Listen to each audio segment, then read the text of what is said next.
খবরটি নিবেদনে care concern hospital. আপনার সুস্থতা কামনায় care concern hospital, Serampore, Hooghly.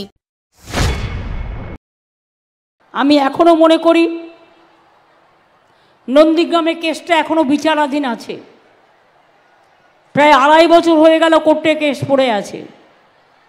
কি হয়েছে না হয়েছে এর উত্তর তো মানুষ একদিন দেবেই। জোর করে, গায়ের জোরে কাউকে খুন করে, কাউকে লুট করে, টাকার জোরে নিজে কোটি কোটি টাকার মালিক হয়ে অন্যদের বলছে চোর। চোরের মায়ের বড় গলা।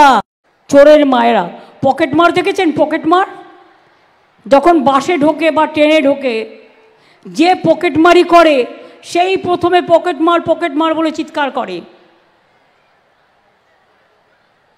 এবং যখন চিৎকার করে অন্যরা উঠে দাঁড়ায় তখন আসল পকেটমারটা পালিয়ে যায়। সবচেয়ে বড় পকেটমারি স্কুল এডুকেশনে কে করেছে? ভুলে গেছেন? মিদনাপুর পূর্বের লোক। কাল বিনিময়ে চাকরিটা আপনার হয়েছিল কিসের বিনিময়ে? খবর আমি রাখি, কিন্তু চাকরি আমি কারো যেতে দেব না। ওরা চাকরি খায়, আমি চাকরি দিই, তাই আমি কাউকে টাচ করছি না। কিন্তু আজকে টাচ করছি না বলে মাথাকে আমি কোনোদিন টাচ করব না, এটা আমাকে অতটা বিশ্বাস করবেন না। মেদিনীপুরের মাটি সোনার চেয়েও খাঁটি।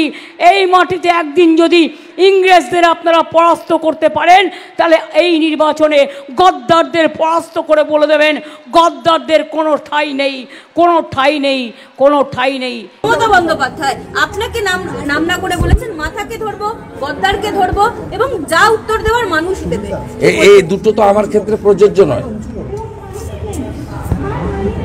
কারণ ভারতীয় জনতা পার্টির বর্তমান মাথার নাম হচ্ছে নরেন্দ্র দামোদর দাস মোদী।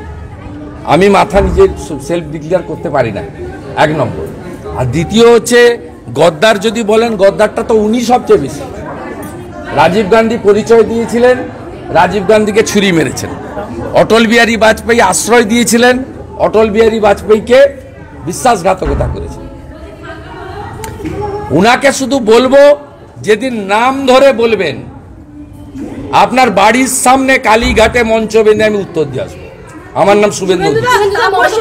আপনার যদি ক্ষমতা থাকে, তাকত থাকে, নিজেকে বিরাট ভাবেন, প্রধানমন্ত্রী হবেন, ক্ষমতা থাকলে নাম ধরে একটা সভাতে বলুন। নন্দীগ্রামে বলেছিলেন, জনগণ উত্তর দিয়েছে।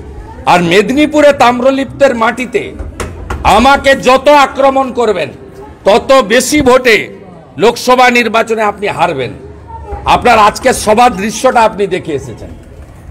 আজকে সভায় কি করুণ দৃশ্য আপনি দেখে এসেছেন। অপেন্ডেন্টটা 2020 19 ডিসেম্বরের পর থেকে এই তোলামূল 2020 1 ডিসেম্বর শ্যামবাজারের ট্যাবলার বাড়িতে প্রশান্ত কিশোর, মমতা ব্যানার্জির ভাইপো অভিষেক ব্যানার্জি, সৌগত রায় সুদীপ ব্যানার্জি, আর সৌগত রায় লাউড স্পিকারে মমতা ব্যানার্জি পাটা ধরতে শুধু বাকি রাখেনি তৃণমূলে থাকার জন্য।